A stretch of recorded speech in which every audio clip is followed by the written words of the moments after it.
경제 전문 심층 팟캐스트 이렇다 12회. 안녕하세요. 송입니다. 애청자분들은 아시겠지만요. 오늘은 북한 경제 두 번째 시간이 되겠는데요. 지난번 시간에는 북한 경제의 본질에 대해서 알아봤었죠. 역시 북한 얘기라서 그런지 많은 분들이 관심을 좀 보여주셨어요. 이번 시간에는 북한 경제의 최근 동향을 살펴보고 최종적으로 북한 체제를 어떻게 정의할 수 있는지에 대해서 그리고 북한 체제의 변화 가능성에 대해서 종합적으로 토론을 해보려고 합니다. 그러고 보니 다른 분들이 인사를 안 하셨네요. 청취자분들께 인사 한 말씀. 네, 찬희쌤입니다. 예, 유프로입니다. 한 분 더 인사하실 줄 아셨죠? 네, 오늘은 저를 포함해서 찬희쌤, 유프로님 이렇게 세 명이 진행을 하게 됐습니다. 자, 그러면 북한의 기본적인 경제 통계부터 시작해 볼까 봐요. 가장 기본적인 거. 그러니까 뭐 인구, 전체 GDP, 1인당 GDP 같은 기초 통계 이런 거에 대해서 알아볼까 하는데 찬희쌤 어떻게 돼요? 처음부터 말이죠. 이게 수치부터 들이대면 좀 재미없는데 그래도 이게 수치가 중요하잖아요. 최근에 제가 신문 보니까 아이슬란드 총리가 파나마의 재산을 도피시켰잖아요. 그래서 국민들이 분노의 시위를 했는데 신문 기사에 인구의 10%가 시위에 참가했다 이렇게 나더라고요. 인구의 10% 대단하잖아요. 그럼요. 네. 근데 아이슬란드 인구가요 32만 명밖에 안 돼요. 그러니까 3만 명. 3만 명씩밖에 안 된다는 거야. 그러니까 그리고 아이슬란드 1인당 GDP가 세계 6위예요. 세계 6위 1인당 GDP. 왜냐하면 인구수가 작으니까 GDP를 인구수로 나누면 1인당 GDP가 높죠. 그냥 좀만 벌어도. 그러니까 이런 기본 수치를 외면하고 일면적으로 비교하면 안 되니까 수치의 중요성을 먼저 우리가 좀 같이 한번 확인하고요. 자, 그럼 이제 들어갑니다. 네. 인구는 북한 인구가 세계은행 통계로 약 2,490만 2013년 기준인데요. 한국의 절반 수준이에요. 그럼 남한과 북한을 합치면 한 7,500만 명 정도 되죠. 네. 여기 유럽으로 하면 비교하면 프랑스, 이탈리아, 영국보다 많은 거래요. 합하면요? 그렇죠. 각각 6천만 정도 되니까. 독일보다 약간 적대요. 독일이 한 8천만 정도 된답니다. 자, 우리가 그러니까 독일 정도 되는 규모의 국가다. 그죠. 네, 나라다. 예. 북한의 GDP에 대해서는 공식적 통계가 없는데요. 여러 기관에서 추정은 해요. 추정치에 좀 차이가 있는데 유엔과 CIA는 2011년 기준으로 1인당 GDP, 북한의 1인당 GDP를 유엔은 638달러, CIA는 1,800달러 이렇게 추정했어요. 네, 좀 차이가 많이 나죠. 세 배나 차이가 나는데 이렇게 차이가 나는 이유는 적용하는 가격 또는 환율 기준이 다 다르기 때문이에요. 그래서 북한 주민의 생활 수준을 평가하는 거라면 아무래도 구매력 평가 지수를 적용한 CIA의 것, 아까 1인당 GDP 1,800달러로 환산한 게 좀 더 적절하지 않을까 싶고요. 그럼 인구는 한국의 2분의 1, 1인당 GDP는 한국의 뭐 한 대충 계산하니까 15분의 1 정도네요. 야, 그렇죠. 네, 그 정도 됩니다. 예. 그럼 GDP는 30분의 1도 안 되는 거죠. 그렇죠. 인구가 두 배 반이니까. 차이 나니까. 예. 그러네요. 그럼 전반적인 다른 경제 지표는 어때요?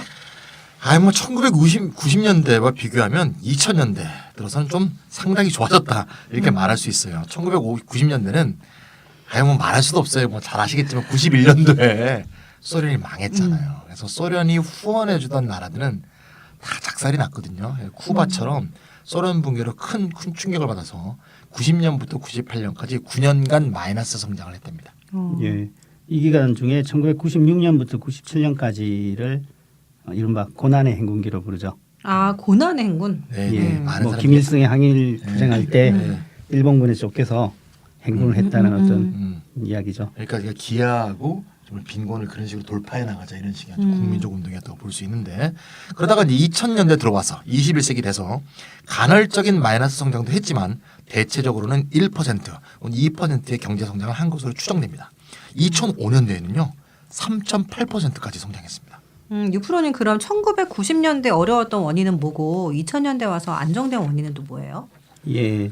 일단 북한 경제가 1990년대 초에 심각하게 이렇게 위축됐던 것은 아까 언급이 나왔었는데 소련을 비롯한 사회주의 진영의 와해로 기존의 무역 관계가 완전히 단절되었기 때문입니다. 그러니까 북한은 자력 경쟁을 계속 이야기해왔지만 원유와 같은 전략 물자는 수입에 의존해 왔거든요. 특히 사회주의 진영에 의존해 왔습니다.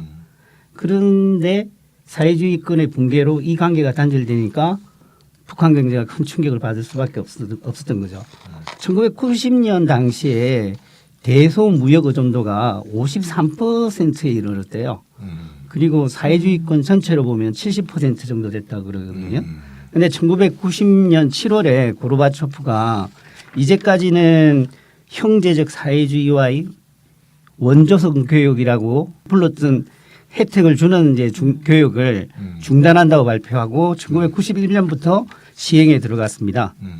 그래서 그 이전까지는 그 원조성 성격을 띠는 물물 교환 형식으로 소련과 북한이 뭐 석유를 주면 무슨 구리를 준다든지 이런 식으로. 그렇죠. 예. 석탄을 준다든지. 석탄을 준다든지. 그랬는데 이제 고르바초프가 갑작스럽게 경화에 의한 결제, 그러니까 달러와 같은 신뢰성이 있는 돈으로 결제할 걸 요구하게 됐거든요. 아, 그러니까 경화가 달러예요?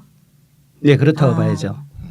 그러다 보니 1991년 대외무역은 북한의 대외무역은 1990년에 비해서 38%나 줄어들었습니다. 그 이후에도 대외무역이 계속 위축되었는데요. 1998년 대외무역은 1990년에 비해서 3분의 1 수준으로 줄어들었습니다. 특히 원유의 수입이 크게 줄어들었어요. 그렇겠죠. 예. 그리고 이제 자연재해가 겹쳤기 때문인데요. 1990년대에 특히 이 자연재해는 수해였단 말이죠. 물론 이 수해를 그 심화시킨 것은 산등승이까지 개간하는 이른바 새땅 찾기 운동, 새땅 찾기 운동.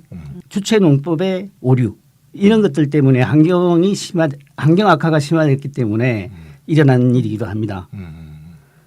그리고 중국과의 관계는 한 번도 단절된 적이 없는데요.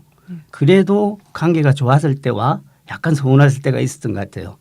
1990년대에는 중국도 개혁 개방기에 있었거든요. 그 전환기에 있었단 말이죠. 그래서 북한에 대한 충분한 지원을 할 수 없었던 것 같습니다. 남 생각할 여력이 없는 거죠. 예. 그렇죠. 자기 코가 적자라서. 네. 그러니까 정리하자면 소련과의 무역 단절과 자연재해가 가장 큰 원인이었다 이 말씀이시네요. 그럼 21세기 북한에 무슨 좋은 일이 생겼어요? 아까 찬희쌤께서 2005년에 3.8% 성장을 했다 이 얘기를 하셨는데 대충 시기로 보니까 남북 교류가 좀 활발하던 그 시기 같은데요. 네, 빈고입니다. 네. 예, 그렇습니다. 물론 남한도 중요했고 특히 중국과의 교육이 확대된 것이 더 큰 기여를 했던 것으로 생각되는데요. 2000년대 들어서는 이제 중국과의 무역이 급속하게 정대합니다. 그리고 남북 교육도 그 당시 DJ 정부에 의해서 이제 본격적으로 추진되기 시작하죠.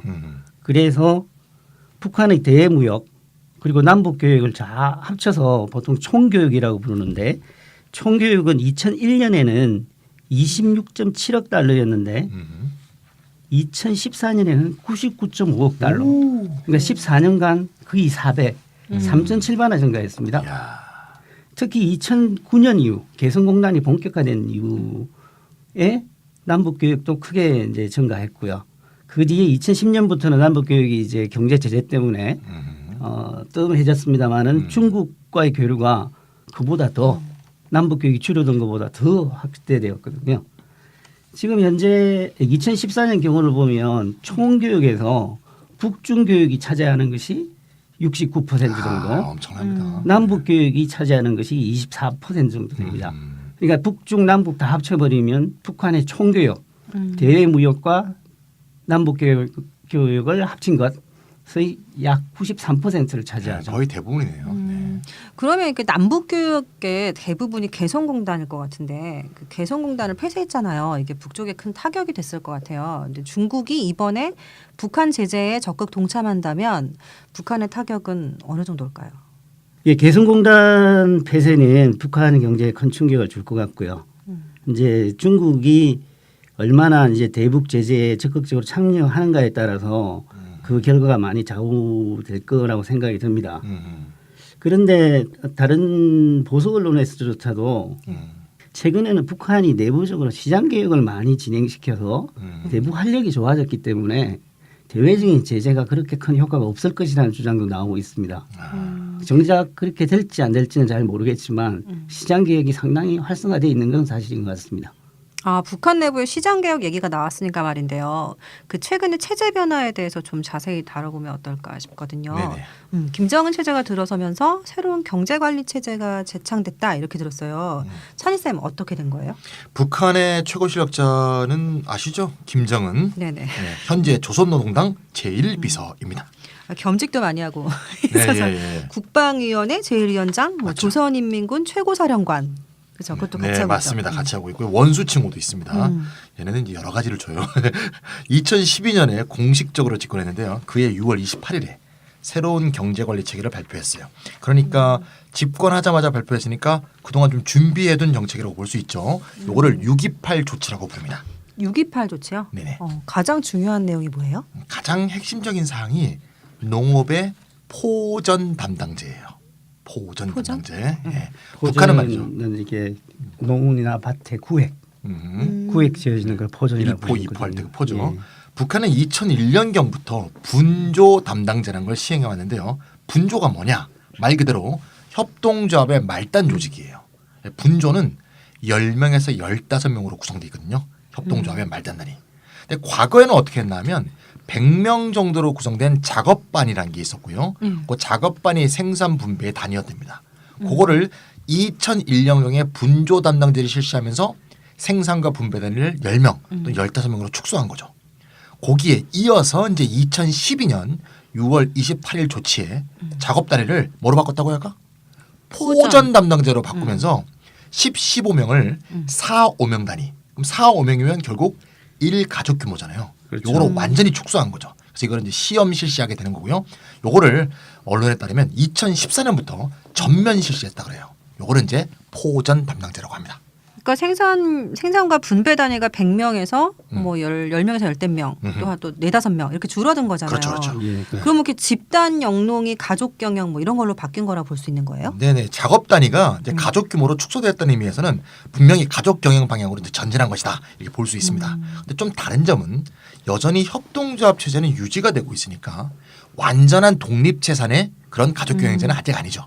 하지만 중국이 1983년부터 실시한 농가 경영 청부제와 유사한 혁신적 조치인 것만은 분명합니다. 그렇군요. 네. 김정은의 말을 한번 직접 들어보면 좋을 것 같은데요. 분조에서 직접 분조에서 생산한 알곡 가운데서 국가가 정한 일정한 몫을 제외한 나머지는 농장원들에게 그들이 번 노력일에 따라 현물을 기본으로 하여 분배하도록 해야 합니다. 제가 유튜브를 찾아봤는데요. 김정은 비서의 이게 육성을 찾을 수가 없었어요. 그래서 그냥 해봤습니다. 네. 그러면 그 국가와 포전 사이의 분배율은 어떻게 돼요? 네, 자유롭게 이제 그 아까 포전 담당자인 사오인 처분할 수 있는 게 7, 정부가 수매해 가는 게 3, 7대 3이라고 합니다. 예. 포전 담당자의 비율이 전체 이제 그 경작지 중에서 한 15% 정도라는 보도가 있었는데요. 현재 계속 확산되고 있는 것으로 보입니다. 예, 포전 담당제는 시사하는 바가 상당히 크다라는 생각이 들어요. 근데 원래 농업의 집단화는 사회주의 원리에 따르면은 기계화가 이루어지고 기계화에 기반해서 대규모 경작을 할 수 있을 때 이제 집단화한다 그러고 그 집단화는 발전된 그 생산 양식을 의미하는 거였단 말이죠. 그런데 사실상 사회주의 체제에서 이루어진 집단화는 생산성을 향상시킬 수 있는 기계화가 되었기 때문이 아니라 국가가 계획 수매를 잘하기 위해서 집단화를 시킨 거거든요. 만약에 국가가 개별 가정을 상대한다면 행정적으로 너무 힘듭니다. 계획 수매를 하는 것이. 그런데 이걸 집단화시키면은 국가가 계획적으로 수매해서 그리고 농가 생산에 필요한 공산품을 제공하는 데 있어서 훨씬 집단화가 그걸 용이하게 한다는 쉽게 거죠. 걷어들일 수 있다 이거죠. 쉽게 그렇죠. 얘기하면. 국가가 농산물의 잉여, 남는 농산물을 잘 통제하기 위해서 그래서 전략적인 중공업 산업으로 가져가기 위해서 집단화를 실시했단 말이죠. 그런데 포전 담당제라는 것은 그러한 통제를 어느 정도 느슨하게 한다는 이야기란 말이죠. 그렇다면 북한이 중공업 발전을 위해서 이제까지 일방적으로 농nghiệp 잉여를 가져가는 데서 어느 정도 여유를 갖는다라고 하는 것은 예전보다는 자본 축적에 절박하면서 상당히 벗어났다는 것은 의미하는 건 아닌가 하는 이제 궁금증을 농업에서 갖게 남는 되는 거죠. 잉여를 농민이 자유롭게 좀 처분할 수 있는 여지를 주는 거니까. 예. 네. 그래서 이 추이를 계속 좀 지켜봐야 될 것 같아요. 지금 포전 담당제가 보도에 따르면 15% 정도까지 실시되고 있다고 하지만은 어느 정도 실시되고 있는지에 대해서는 정확히 지금 파악이 안 되고 있거든요. 계속 주목해봐야 하는 어떤 현상이라고 생각을 합니다. 아, 네. 포전 담당제 기억해둬야 될 것 같습니다. 그 외에 또 주목할 만한 게 있나요? 우리가 지난 시간에 사회주의 체제에서 중앙 계획의 실패를 보완하는 방법 3가지 대해서 이야기했었잖아요, 그죠? 네네, 아마 기억하고 계실걸요. 그 첫 번째가 분권화, 두 번째가 특수조직, 세 번째가 시장. 맞습니다. 그렇죠. 예. 그중 3번째 시장의 확대, 즉 비계획적 영역의 묵인과 승인이 예전에 비해서 광범위하게 실시되고 있다는 겁니다. 가장 대표적인 것은 소비재 시장의 확대입니다. 근데 그걸 단적으로 보여주는 것이 종합 시장의 확대인데요. 종합시장. 예, 그 신문에 났던 내용인데요. 존스 홉킨스 대학의 한미 연구소에 일하는 커티스 멜빈에 따르면은 위성 사진을 분석해 보니까 북한에서 운영하는 공식 시장이 2010년에는 200여 개였는데 2015년 10월에는 406개로 확대되었다라고 이야기를 하거든요. 종합시장이라고 하면 북한 당국의 승인하에서 주민들이 자릿세를 내고 장사를 하는 건물이 있는 시장을 말합니다. 그 자리세를 내고 장사를 한다면 개인이 상가 임대 같은 걸 받아서 운영하는 거. 네, 그렇죠. 공식적으로 북한이 이제 종합시장을 인정하면서 자릿세도 공식화시킨 거죠. 그러니까 북한이 종합시장을 공식적으로 인정한 건 2003년인데요. 기존의 농민시장이 원래 있었습니다. 지난 시간에 말씀드렸는데 농민시장. 기존의 농민시장을 종합시장으로 확대 개편했는데 이때 확대 개편했다라고 하는 것은 기존에는 3일장, 우리 전통적인 5일장, 7일장 혹은 10일장으로 열리던 시장들을 상설 시장화했다라는 거죠. 매일 열리는 거죠, 그러니까. 이게 상설시 매일 열리죠. 우리나라 전통시장처럼. 그렇죠. 그 이후 종합시장을 때때로 폐쇄하거나 거래 품목을 제한하거나 하는 통제를 하긴 했습니다마는 종합시장이 완전히 사라지지는 않았었는데 최근 2014년부터 통제를 상당히 완화하는 방향으로 정책을 전환하는 걸로 보입니다. 종합시장에서는 쌀과 부식물, 각종 생필품들이 달러와 위안화를 통해서 거래가 된다고 하거든요. 이것을 묵인하거나 승인하고 있다라는 거죠. 양적인 의미에서나 질적인 의미에서나 종합시장이 상당히 발전하고 있다라고 말씀드릴 수 있습니다. 매일 열리게 된 거기도 하고 또 그다음에 달러나 위안화로 거래도 되고 굉장히 그렇죠. 시장이 발전한 거네요. 이 프로그램도 옛날에 말했는데요. 시장이 여기에 이제 처음 생긴 건 아니에요. 확대 발전하고 있는 거고요. 이렇게 봐야 될 것 같고요. 종합시장 얘기는 좀 흥미로우니까 조금 더 살펴보면 말이죠. 종합시장의 좌판, 물건을 파는 좌판을 매대라고 부른답니다. 우리도 뭐 그렇게 부르죠. 그 매대 수가 굉장히 늘어났대요. 그리고 매대를 구입하려는 주민이 늘어서 매대의 매매 가격도 굉장히 올랐다고 합니다. 이거 권리금 비슷한 개념 아니에요, 이거? 네, 그래 그 원리금이 오르듯이 그러니까요. 매대 가격이 오르는 거죠. 확실히 시장 경제 냄새가 풀풀 나죠. 그러니까요. 네. 그리고 종합시장에서 거래되는 품목들도 크게 늘었다고 합니다. 식료품도 팔고 생필품도 파는데 더 나아가서 TV, 냉장고, 세탁기 등 가전제품도 거래되고 있다고 합니다. 근데요, 이 물건들은 어디서 나오는 거예요? 그러니까 물건이 거래되려면 생산되는 곳이 있어야 될 거 아니에요? 그렇죠. 생산되는 곳이 있어야 팔죠. 그렇죠. 네, 냉철한 지적인데요. 상품의 거래가 늘었다는 것은 지속적으로 상품을 내놓는 곳이 늘어났다는 것이죠. 물론 중국 같은 데서 수입을 해서 파는 경우도 있겠으나 기본적으로 국내 생산처가 늘어났다. 이렇게 추론할 수밖에 없는 거죠. 일단 말이죠. 가내 수공업이 많이 늘어났답니다. 중국에서 소재를 들여와서 집에서 가공을 하는 거죠. 주로 옷이라든가 신발, 그다음에 이제 타이어 같은 것도 만든답니다. 그리고 이거는 이제 좀 조심스러운 추론인데요. 구경 공장 있잖아요. 구경 공장. 원래 구경 공장은 이렇게 종합시장 같이 이런 사설시장에다 팔면 안 되는 거죠. 근데 구경 공장에서도 구경 상점이 아닌 종합시장 판매용으로 생산을 하고 있는 게 아닌가라고 최근에 좀 추론을 하고 있는데요. 이건 굉장히 좀 중요한 어떤 시사점이 있지 않을까. 중국의 개혁 개방 과정에서도 국영 기업에게 계획된 외부의 생산 시장 판매를 허용한 것이 가장 중요한 개혁 조치였거든요. 그래서 아직은 공식적으로 확인한 것은 아니지만 당국이 최소한 묵인하고 있는 게 아닌가 이런 생각이 좀 듭니다. 그러니까 정리하자면 종합시장이라는 상설 시장이 생기고 간의 수공업뿐만 아니라 국영공장도 그러니까 이 종합시장에 판매하기 위해서 물건을 생산하기 시작했다. 그리고 당국은 이걸 묵인하고 있다 이거네요. 네, 맞습니다. 아까 그 커티스 멜빈이라는 미국 연구원이 2010년에 200개였던 것이 406개. 2014년, 15년에는 400몇 개로 확대되었다는 게 네. 이게 맞는 것 같아요. 논리적으로도. 왜냐하면은 그 농민시장은 원래 시군에 하나씩 두게 되어 있습니다. 근데 북한이 시군이 209개입니다. 그러니까 200개 정도 되는 거죠. 200개 정도 되는데 거기서 이제 군마다 상설시장을 하나씩 더 늘렸다. 그럼 대략 400개. 예, 그런 거하고의 추론도 맞네요. 그럼 이 상황을 북한에서 당국의 통제 지휘하에 있는 경제 부문이 붕괴하면서 그 붕괴된 부분을 시장이 대체하고 있다 이렇게 봐도 되나요? 그렇게 많이들 이야기를 하는데 꼭 그렇게 볼 수만은 없다라는 생각이 듭니다. 시장에서 거래가 되기 위해서는 상품이 생산이 되어야 됩니다. 아까 지적하셨듯이 주민들이 상품을 또 구매할 수 있는 돈이 있어야 되거든요. 그쵸. 돈이 있어야 살 수가 있고 생산돼야 팔 수가 있는 거란 말이죠. 그런데 많은 북한 연구자들이 종합시장의 확대에만 주목을 하고 거기에 팔리는 물건이 어디서 나오는지 그리고 구매력은 어디에 생기는지에 대해서는 그렇게 큰 주목을 하지 않아요. 그냥 상거래가 활발하다. 생산을 촉진시키는 것은 맞지만 상거래 자체가 생산을 하는 건 아니란 말이죠. 제가 보기에는 결국 북한의 공식 부분도 계획이라고 불리는 공식 부분도 어느 정도 작동하고 있는 것으로 봐야 되지 않나 하는 생각이 들어요. 얼마 전에 TV를 보는데 탈북자가 이런 증언을 하더라고요. 종표도 좀 보시나 봐요. 예, 북한 아가씨들. 네, 채널 뭐. 예, 미녀들의 수다 같은 채널 거 C. 있었습니다. 예. 예. 그 최근에 이제 그 탈북한 아가씨가 자기 공장에 자재가 없어서 생산을 못하는 바람에 월급을 받지 못해서 고생을 했다 이런 말을 하더라고요. 결국 월급이 나올 곳이 있어야 된다는 거죠. 그렇죠.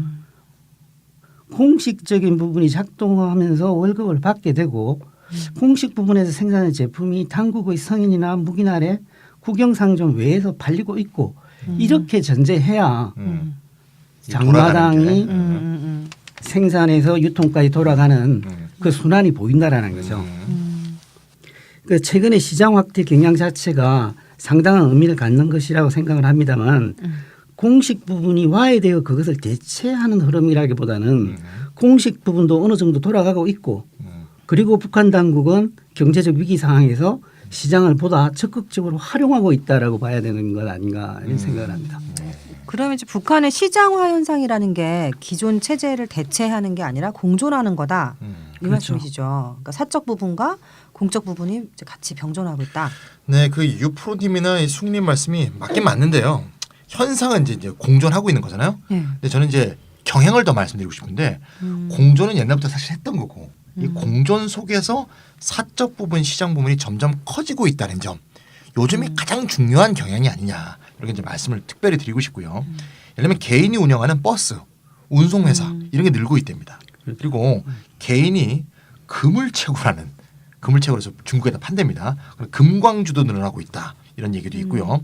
소위 이제 개체 기업이라고 하는데 우리나라 말로 하면 이제 개인 기업이죠. 예, 개체 기업은 이제 중국 한자를 그대로 읽은 거죠. 그렇죠. 예. 예, 예. 그걸 묵인 승인하는 사례도 점점 늘고 있고요. 또 개인이 운영하는 타가소 유치원. 원래 북한은 타가소 유치원은 구경만 있잖아요. 근데 그게 아니라 개인이 운영하는 것도 성업 중이다 이런 소식도 있어요. 그래서 김정은 제1비서가 개인 타가소는 없애라 이렇게 했는데도 워낙 수요가 많아서 이거 수요가 많다는 것은 애를 맡길 사람이 많아서 없어지지 않는다는 거예요. 그러면 애를 맡기는 사람이 기존의 구경 타가소를 넘어서 이렇게 많이 늘었다는 것 자체가 뭐겠어요. 애를 맡기고 일하러 갈 사람이 늘었다는 얘기잖아요. 그렇죠. 예. 이게 보통 장마당에 일하러 나갔다고 이야기하거든요. 근데 이걸 뭘 팔러 나갔을 거 아닙니까? 그렇지, 그렇지. 그럼 개인 텃밭을 가공한 것들에서도 나갔겠지만 텃밭은 예전부터 많았단 말이죠. 지금처럼 장마당이 확대될 수 있었던 것은 그만큼을 채울 수 있는 물건이 나오고 있다라는 것이죠. 이제 생산되고 있다라는 이야기죠. 그러니까 이제 그 애들 맡기고 부모가 이렇게 어디로 가는가는 이 동선을 파악을 해서 이게 어디서 일하는지 이걸 파악이 돼야 실제 지금 시장 개혁의 방향 자체 흐름 이런 걸 좀 알 수 있지 않을까 이런 생각이 듭니다. 근데 얘기를 듣다 보니까 궁금한 게 생겼어요. 그 사적 생산과 사적 거래가 늘어나려면 생산되는 것도 있어야 되고, 그렇죠. 뭐 팔고 사는 것도 있어야 되고, 그렇죠. 물건을 살 돈도 있어야 되고. 이따가 얘기했죠. 우리가. 근데 어쨌든 간에 무조건 투자할 자본이 있어야 하는 그렇죠, 거잖아요. 그렇죠. 사적 부분에 투자할 사적인 자본. 예. 그래서 이거 흥미로운 부분이 있는데 네. 이 투자하는 자본을 갖고 있는 돈주, 돈주라고 하는 재력가의 존재가 확인되고 있습니다. 아, 돈주요? 돈주. 전주도 아니고 돈주인도 아니고 돈주가. 돈주. 예. 예. 북한에서는 그렇게 네. 부릅니다. 부른답니다. 예, 돈주인도 아니고 전주도 아니고 어쨌건 대부분 당과 군 산하에 있던 외화벌이 기관에서 오랫동안 일한 사람이거나 아니면 장사를 해서 돈을 모은 사람들이라고 해요. 그러니까 좀 자본주의식으로 얘기하면 자본가의 전 단계 모습 이렇게 이제 볼 수가 있겠죠. 그러니까 당과 군 같은 권력기관 산하 기업들이 이제 돈주들에게 임대를 해주는 거예요. 국영 사업장이나 이런 어떤 국영 건물 같은 거 또는 돈주에게서 돈을 빌려갖고 사업을 하는 그런 것도 목격이 되고 있답니다. 가장 활기를 띠고 있는 부분은 주택건설 분야라고 하는데요. 어디나. 어디나 예, 남이나 그렇죠. 북이나. 권력기관과 돈주가 협력해서 아파트를 짓고 이걸 분양한 다음에 이익금을 나눠 먹는 그런 식의 사업이 많이 진행되고 있다 그런 거고요. 또 버스 같은 운송업에서도 이런 사례가 아주 많다고 합니다. 네, 이 부분은 충분히 가능한 이야기라고 생각을 합니다. 그렇죠. 이 사회주의 체제에서는 고유한 화폐 광잉의 메커니즘이 있습니다. 예, 예. 그러니까 특별하게 지금 계획경제가 와에 대해서가 아니라 원래 사회주의 체제 내에서도 화폐 과잉이 일어나는 메커니즘이 있다는 말씀인데요. 국유화되어 있지 않습니까? 모든 산업이. 그렇기 때문에 제품의 구매자와 판매자는 단일하게 국가입니다. 그렇죠. 국배가 국유기업이 생산하고 사서 그거 생산해서 국유기업한테 산다. 네, 파니까요. 맞습니다. 예. 그러니까 구매자와 판매자 사실상 동일인이죠. 동일이라는 주체죠. 그러다 보니까 하자가 있는 물건이라도 생산된 제품은 다 팔리게 돼 있습니다. 그렇겠네요. 예, 예. 예. 그런데 하자가 있는 제품은 생산 과정에는 투입되지 못하잖아요. 그렇죠. 소비할 하자. 때는 A 그가 욕하면서 쓸 수 있지만 그렇죠. 생산 과정에는 넣을 수 없죠. 그래서 예. 그 부분만큼은 국가가 재정 적자를 발생시키게 됩니다. 그리고 이 재정 적자는 화폐 발행을 통해서 보충이 되거든요. 결국 재정 적자분이 광잉화폐가 되어가지고 그 광잉화폐가 여러 과정을 거쳐서 비계획적 영역으로 흘러가게 됩니다. 이 비계획적으로 흘러간 화폐가 장마당이나 암시장의 구매력이 되는 것이거든요. 그렇군요. 이런 문제 때문에 때때로 구사회주의 체제에서는 화폐 개혁을 하는데 그 몰수형 화폐 개혁이라고 하거든요. 다 걷어들이고 그러죠. 예. 예, 이것의 대표적인 예가 2009년 말에 북한에 있은 5차 화폐 개혁인데요. 그때 난리 났었죠. 화폐를 교환할 때 우리들하고 좀 일반적으로 좀 다릅니다. 금액의 규모에 따라서 화폐 교환 비율을 달리합니다. 또 얼마까지는 몇 대 몇 대 몇. 얼마 넘은 거는 또 박하게. 그렇죠. 예. 박하게 하는 거죠. 그리고 일정 이상의 금액은 안 해줘. 안 해주거나 네. 은행에 입금하게 하는 거죠. 이런 식으로 국고로 환수하는 정책을 핍니다. 현재 이 돈주라는 것은 이렇게 비계획적 영역에서 축적된 자금의 소유자라고 할 수 있는데 김정은 정권은 일단 이것을 묵인하는 정책을 펴고 있는 것으로 여겨집니다. 그렇죠. 2009년 화폐 개혁으로 한번 국가로 몰수를 했는데도 그러고 난 뒤에 다시 축적된 자금이거나 그때 몰수되지 않았던 자금들에 대해서는 이제 묵인하고 있는 것 같다라는 거죠. 사실 김정은 제1비서죠. 예. 보도에 따르면은 개인이 가지고 있는 돈에 대해서는 흉내내봐. 나는데 개인이 가지고 있는 돈에 대한 출처는 따지지도 말고 투자하도록 하고 이윤도 최대한 보장해 주도록 하라고 지시했다고 하거든요. 묻지도 따지지도 말고. 예? 최대한 예, 보장하라. 그렇죠. 예. 그럼 북한 당국이 이 돈주의 확대를 계속 묵인을 할까요? 계속 묵인하면 이게 중국식 시장 경제로 가는 거라고 봐야 되나 하는 생각도 들거든요.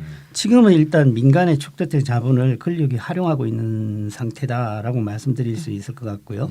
만약 이것이 체제의 교란을 가져온다면 또 한 번의 화폐 개혁, 저번에 5차 화폐 개혁을 했다고 그랬지 않습니까? 6차를 또 해서. 6차 화폐 개혁을 통해서 국가로 환수할 수도 있고 또 어쩌면 시장 개혁을 더욱 촉진시키면서 이들 사적인 화폐 축적자들, 돈주들을 개혁의 행위자들로 활용할 수도 있다는 생각이 듭니다. 만약 후자의 방법을 택한다면은 개혁의 방향으로 나아가는 거죠. 중국과 비슷해지는 거죠. 예. 그렇죠. 아, 네. 여기까지 시장 부문의 확대를 중심으로 북한 체제 동향을 살펴봤는데요. 좀만 쉬었다 할까요? 예, 예. 너무 길어서.